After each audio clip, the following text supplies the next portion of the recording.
Yo, we're at day 20. Day 20, day 20, day 20. Can't believe it's got to day 20 already. That's really cool. Hot tip. If you're getting started with your recording on YouTube, I would recommend not looking at the selfie view on your camera. What I was doing for the first few videos of this, and a lot of my real videos, I would set it up on my camera and have the front-facing camera, the main camera facing me, and I'd have a mirror behind me, like a mirror behind the phone, so I could see what was on the screen. This was so I could get a better quality image, ultimately, and this ended up in me looking off to the side constantly and being distracted by looking at myself. And I realized that the thing about being able to look at ourselves while we record is such a weird thing to have happen, because it feels like we're talking into a mirror rather than talking to someone. If you were to have a conversation with someone, a crowd of people, you're not sitting there looking at yourself. You're looking into the eyes of the other people. And this is the same thing with the camera. I personally prefer without anything. And so what I do now, you may have seen it on one of my other videos, I have this mirror and it sits against the window, and I tell the camera, because it's activated by saying record video, and so I activate it and then take the mirror away, because I don't want to look at myself while I'm recording. It feels very distracting. And so, yeah, thought that was a fun little tip. Hopefully that helps you with your recording of videos. And on that note, we are at day 20, and I'm curious, who has been here since the beginning? And have you noticed an improvement? I'd love to hear what you think, like day 1, day 2 versus day 20, because all the videos are there. So yeah, I'd love to hear what you think about it and see if you've noticed any improvement, and if there's something that really stands out to you from the beginning to now. Be really cool. And also things that, if you've got any feedback, I'd really love the feedback, because this is all about improving. This whole practice, it's about finding those things. There's going to be things that you may suggest that I may not want to take. Also, some of the suggestions may be really valuable. Ultimately, it's to be able to hone this skill as much as possible, because the more stuff I'm aware of, the more stuff that I can implement back in and talk about. I can talk about my process around it, which has been the topic of these videos. So, yeah, welcome again to this video. And I have a thing where if I buy honey, I eat a lot of it. And I haven't been eating much of it lately. And it's like, I had a fair few spoonfuls of it before, and I went, just had a massive crash. So before this video, I was feeling really dead. Now, this is another thing with this consistency thing, is the more that I do this, and the more that I turn up each day, I'm noticing my differing energy levels, and it all is affected by the way that I approach my day, the way that I approach waking up, the way that I approach my eating habits, if I fast in the morning, whether I don't fast, if I have stimulants in the morning, if I have lots of stimulants in the morning, like it all differs. If I do workouts in the morning, if I get sunshine or not, there's so many different components to it. And sugar is one of those things that I don't believe sugar is bad. However, I notice a massive difference if I gorge on honey, because it doesn't seem like it's good in my body. Now, I love eating fruit and I love all these things,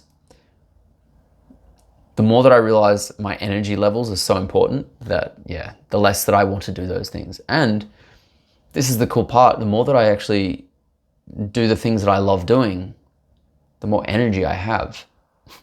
It's really cool. Because when we're doing things that we hate doing and we are kind of just getting by, doing things because we have to do them, or even doing your Instagram or YouTube videos because you feel like you have to.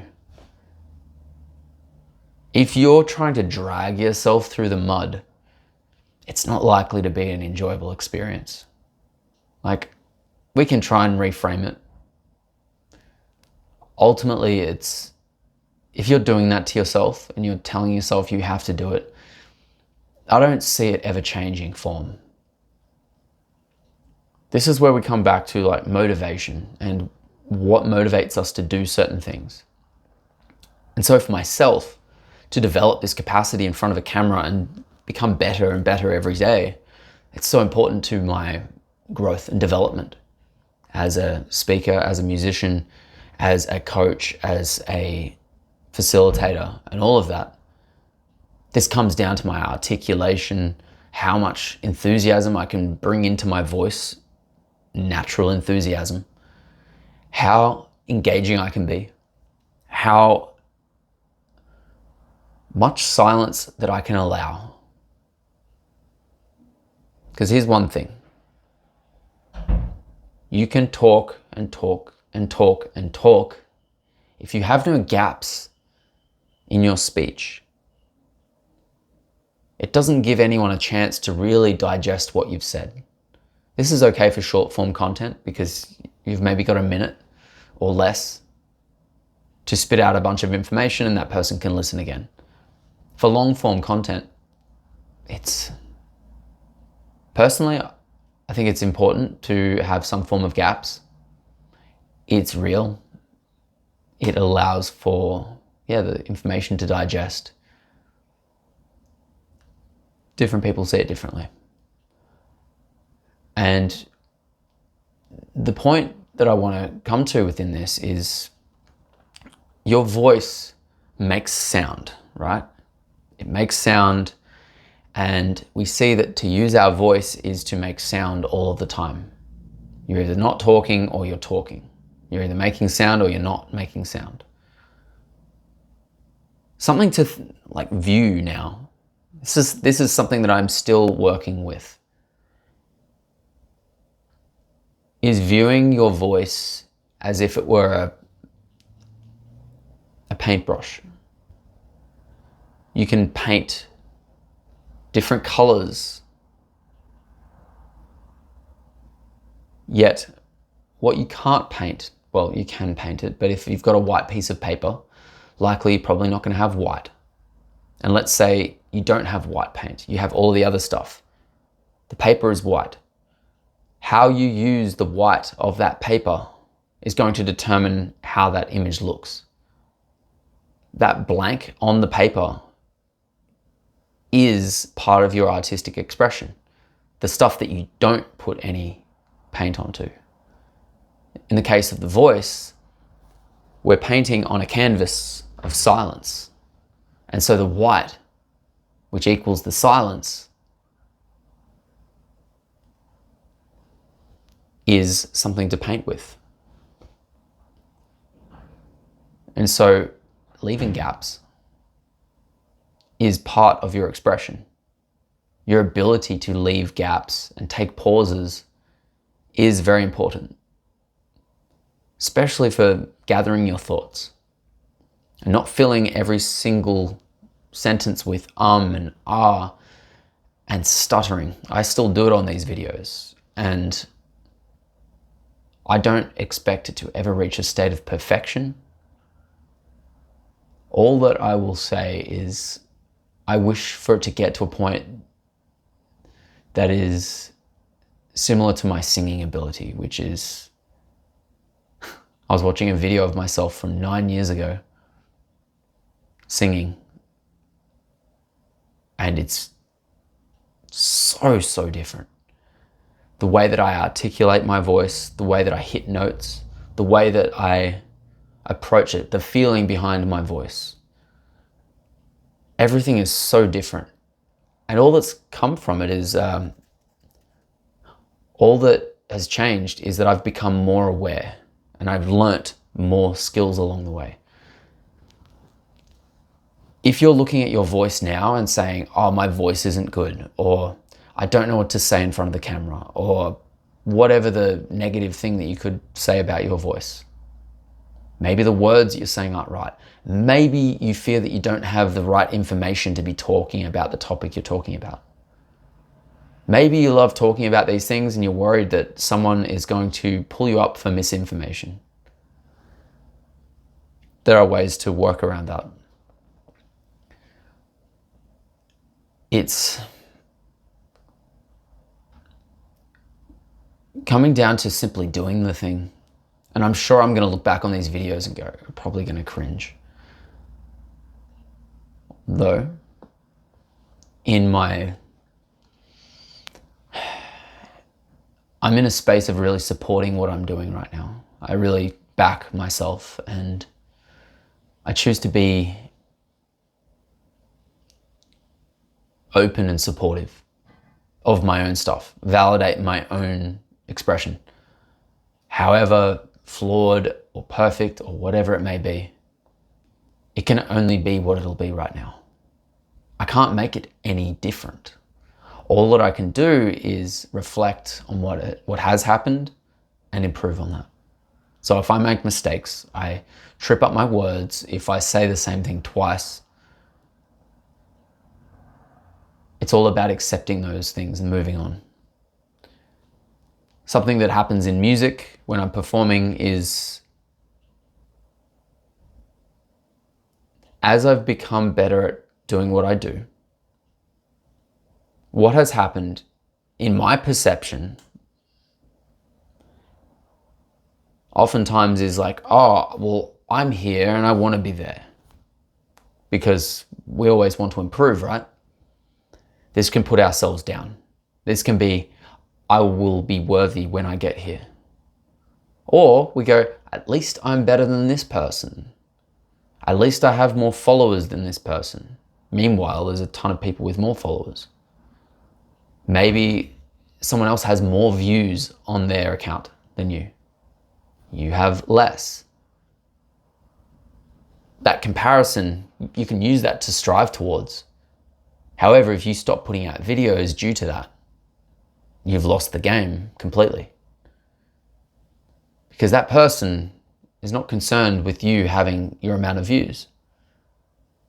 They can be someone to aspire to be like. And I say be like, not be them. Because that comparison is going to destroy you. And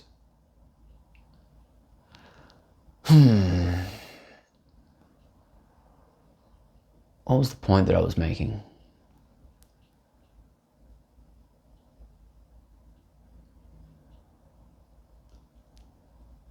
What I do in my music is when I'm performing and I make a mistake, the thing that separates my ability from my ability now compared to my ability 10 years ago is that years ago, I used to put myself down when I'd make a mistake. I used to cringe, or I'd almost make a grimace when I would make a mistake, or I'd laugh to myself or something like that. I felt really uncomfortable when I'd make a mistake, or a mistake that I was aware of. I missed a chord on the guitar, or I missed a note singing. And now I look to incorporate that into my song. So if I make a mistake, I like to see if I can move out of it. If I hit the wrong note, move on from it. Even to the point that sometimes I'll aim to repeat that same thing again to make it look intentional. It's more of a entertainment thing for myself rather than trying to be a cover-up. Because it's like if I replicate that thing, it means that I'm more aware of what I did.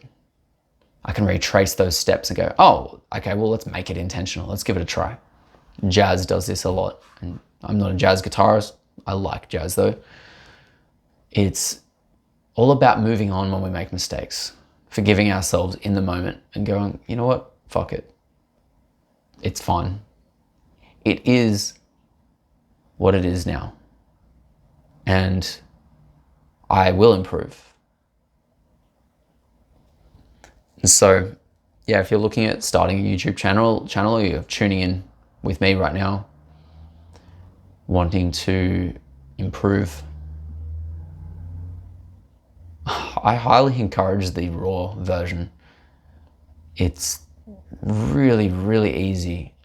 And what I notice is a lot of people try to start new things and they try to set it off on trying to make it more difficult than it needs to be.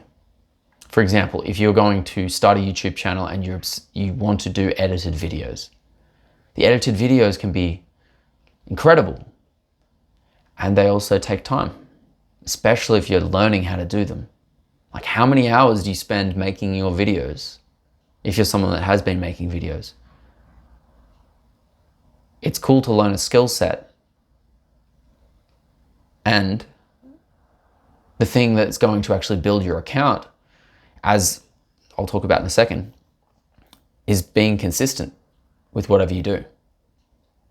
And so if you're looking to be consistent and be yourself and get used to being in front of the camera, I would highly recommend trying the unedited videos. Like, don't even snip them together. If you've got nothing to say for a minute, let it come out. Put that up on the video. The reason I say this is because, I mean, who gives a fuck, really? In fact, this is what's happened on my videos, is most people are more impressed and encouraged by the fact that it's raw, that I'm doing this raw. And it seems to be making it to people's home pages, which is also cool.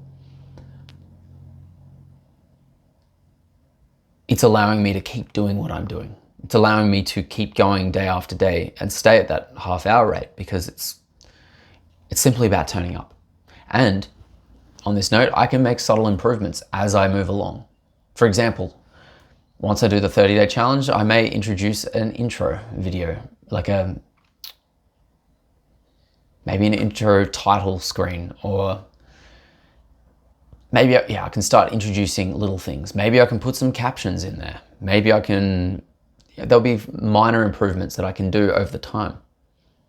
The main thing that I'm looking at is, can I maintain this long term?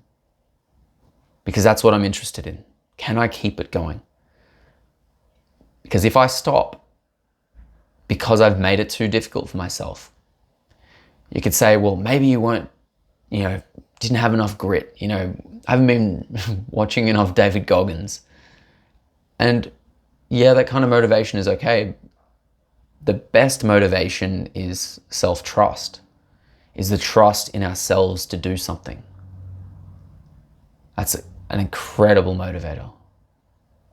The more that I show up for myself, the more that I trust myself, the more that I'm likely to show up again and again and again, because I haven't overcomplicated things.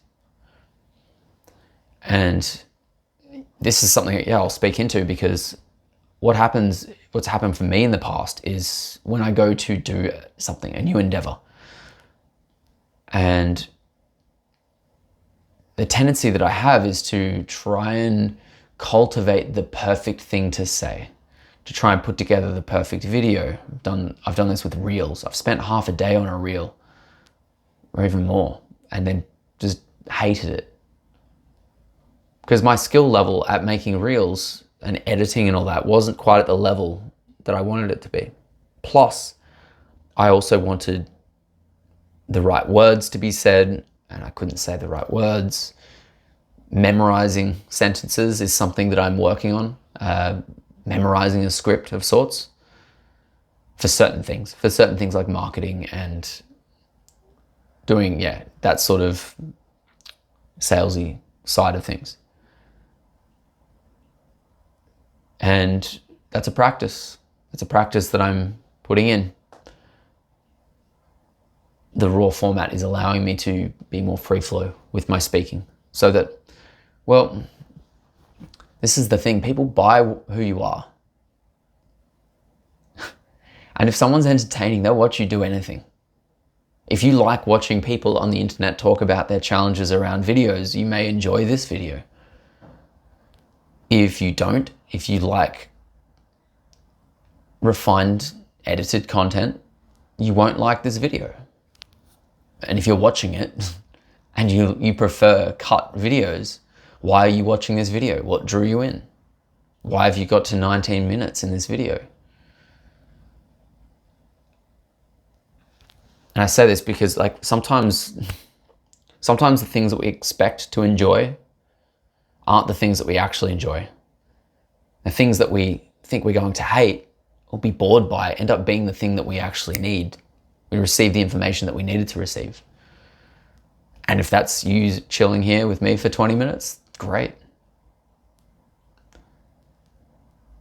The main thing in here is to have this be an expression of myself and expressing to you how I'm going with all of this.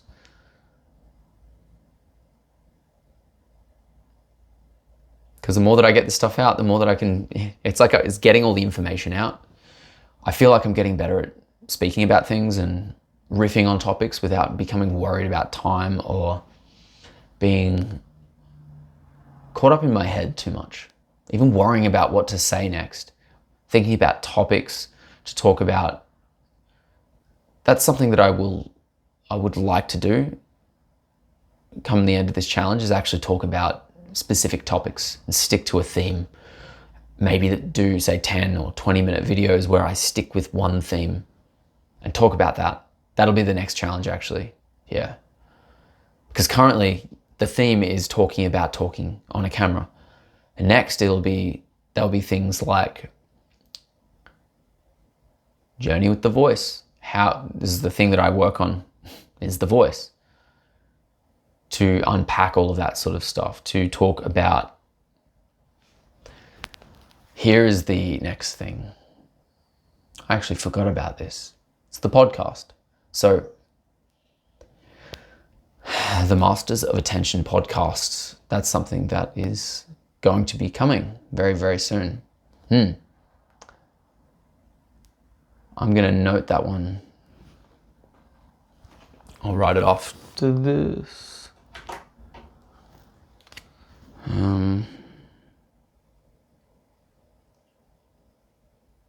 Okay. My calendar is on my phone, so I'll take care of it after.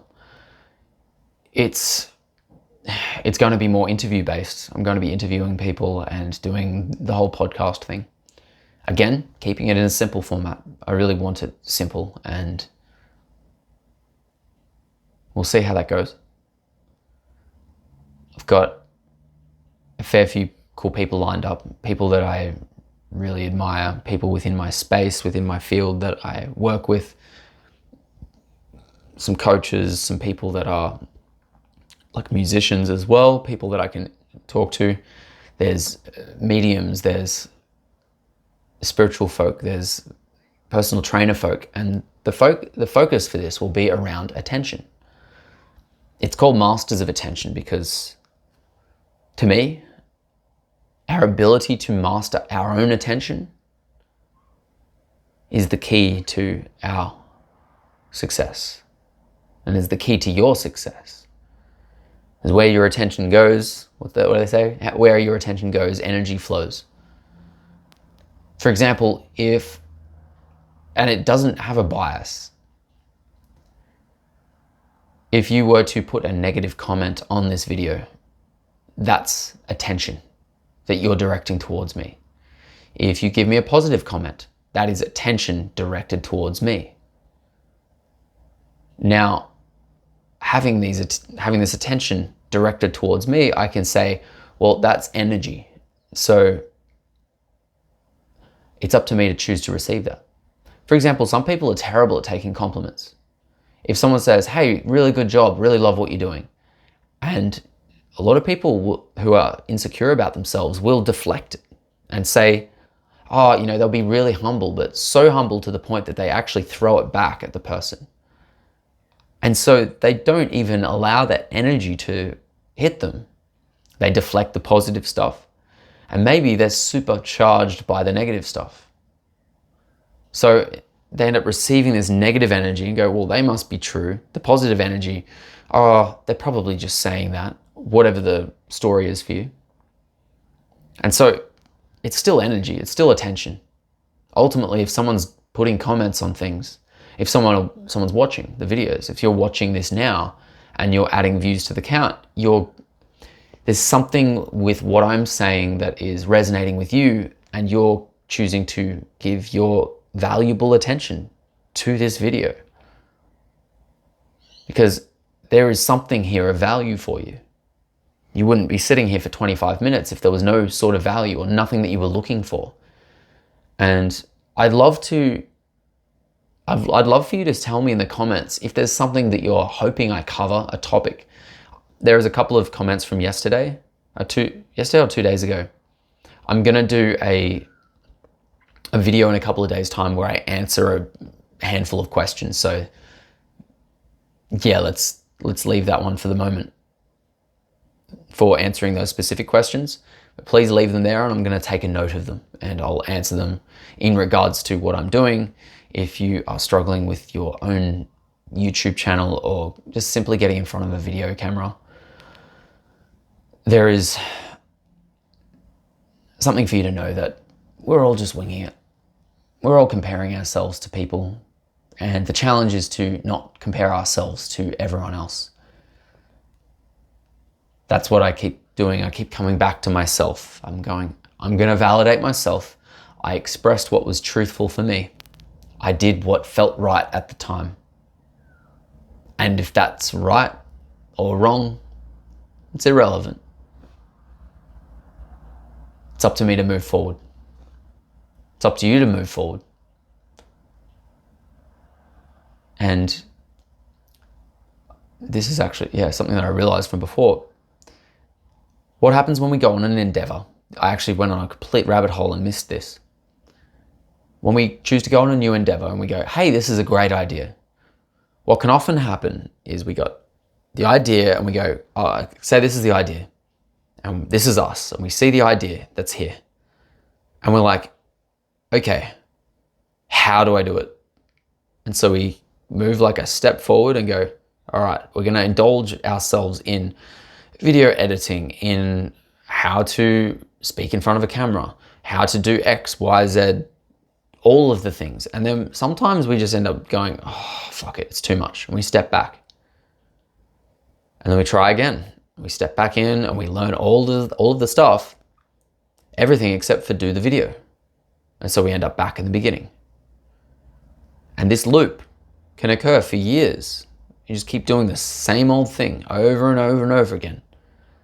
And it's not until you go into that space and go, you know what? I know enough. I know how to press record on the video camera. This is gonna suck. Can you own that it will suck? If you can own that it will suck, that is gonna be your success story. That is gonna be you putting down the first brick on the road to your success. Who cares if it sucks?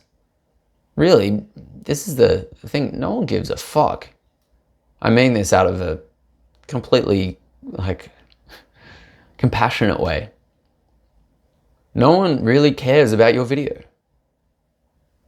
The first video that you put up, the second video, the third video, no one cares until it actually means something to them.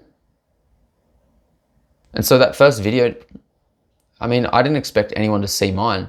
In fact, the only reason people are seeing my first videos is because I've kept posting. For some reason, I've stayed in the algorithm and keep showing up on people's homepages. So the view count's getting higher. I'm getting more comments, getting more likes on the post. I didn't expect that. I'm not some strategist for YouTube. And there's probably ways to grow it a lot faster. If I had edited videos, maybe I'd grow faster, or maybe I wouldn't. This is the thing that I've noticed. If we release one edited video every few weeks, that limits the amount of exposure that you have, the amount of people that are going to be, to actually sign up for your stuff. And so now, like, I've got 76 subscribers, which I had one at the beginning of this. I had one. And so that was from me going, oh, okay, I'm going to work out just how to record. I'm going to work out the position in my room to do it at. Like, what's the bare minimum that I can work out? And so I've got that. I've got some lighting there, which you don't really need if you've got natural light. I've been doing mine mostly during the day. And now I've started to take some steps forward. And I'm going, oh, the vision that I had, I'm like, oh, I can probably track it along here. There's still the 30-day goal, and that's something that I'll celebrate because it's really cool, like, to be able to finish that 30 days. And then more steps. Just keep taking steps on the road, allowing for these subtle improvements, allowing myself to suck at YouTube. And, well, as far as I can tell, it seems like I'm doing pretty well. Like, I'm happy. I'm very happy with the way it's turning out. And it's making me, like, if I can grow 76 subscribers in 20 days, if I were to do 100 days, I mean, the mathematics of that, how long would it take me to get to, say, 1,000 views at that rate? Would be, let's say, oh, my brain's not working. Let's say I get 80 after this, so 80 by 12 maybe. So 12 times that, 12 times 20. Man, my brain is not working for mathematics right now. Wow. 120 days, is that right? Probably not. 2 times 12. 240 days. So that would be like 3/4 of a year. If I've got my maths right, I don't even know if I do. It doesn't really matter too much at this point. If I can grow to 1,000, the idea is, well, what if I could grow more exponentially? Because at some point it's gonna gather some sort of momentum. Maybe I do 2 10-minute videos a day. Who knows? The main thing is it's gonna grow to an amount that I couldn't have imagined otherwise. If I'd never taken any steps, I wouldn't have any subscribers. I could still be sitting here trying to work out how to do the videos. I could be editing videos like crazy to try and get the perfect video out and have not put out anything in 20 days. So yeah, take a first step, try it, allow yourself to suck. I'll see you guys tomorrow morning.